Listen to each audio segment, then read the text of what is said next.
What's up everyone, welcome to another video. In this video, I will winterize my underground sprinkler system by draining it, and I will also discuss blowing it out with air. The purpose is to clear water from the system, otherwise the water in the system can freeze and expand and burst the pipes and components. Not all systems are configured exactly the same, but this should be helpful. First, a quick overview of this system. Here is the main water supply for the home, and here is where it tees off to the sprinkler system. Here is a shutoff valve for the sprinkler system, and here is a drain valve. And let's follow it up and outside. On the outside, the line continues here into the backflow preventer, through a shutoff, test ports, the backflow preventer, a shutoff, and an access port. Then underground, out to the sprinkler system, with the control valves in different zones, with sprinkler heads that pop up to water your lawn. Now let's drain the system. First, shut off the water supply to the system. You may see a hand knob like this, or you may have a lever like this that rotates 90 degrees. Now, no more water should be introduced to the system. We just need to drain the water that's currently in it. This pipe is full of water, all the way up to the backflow preventer outside. This drain valve will drain it out. I have attached a hose and routed it down to a bucket to catch the water that drains out. Note that when I open the drain valve, the water will most likely not drain out at this time, because this section is siphon locked. Water cannot exit if there is not a path for air to enter and replace the fluid that exits. It'll drain when I open the valve up top. Back up top, this is the pipe that continues up and it's full of water. Open all of the test ports for the backflow preventer area to drain. This will also break the siphon lock, and the supply pipe will fill with air through the port as the water drains into the bucket. Now, this section is drained. To open or close them, rotate the screw 90 degrees. The slot is in line with the direction of flow. This is closed. This is open, and this is closed. That's how it works. Let's set them both to open. The bottom is open, and the top is open.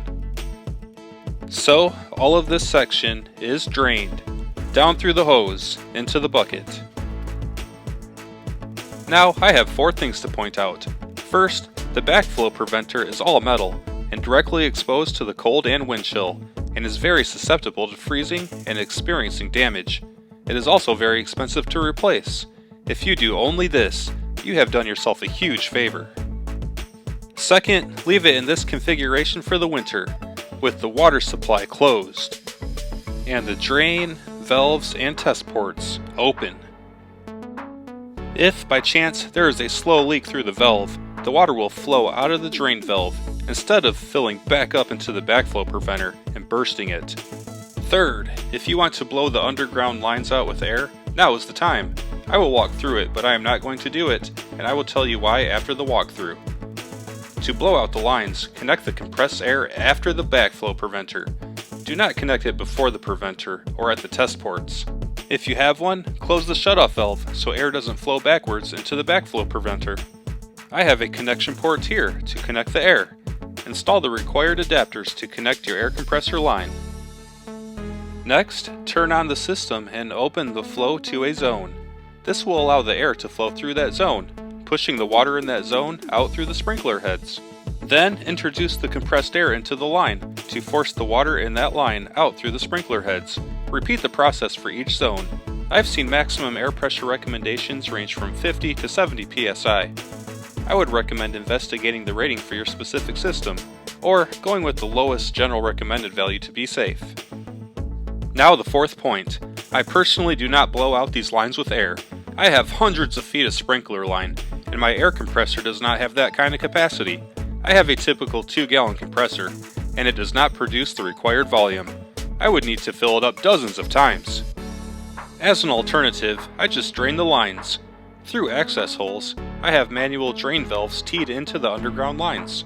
I open the drain valves and let the water drain out, then leave them open all winter.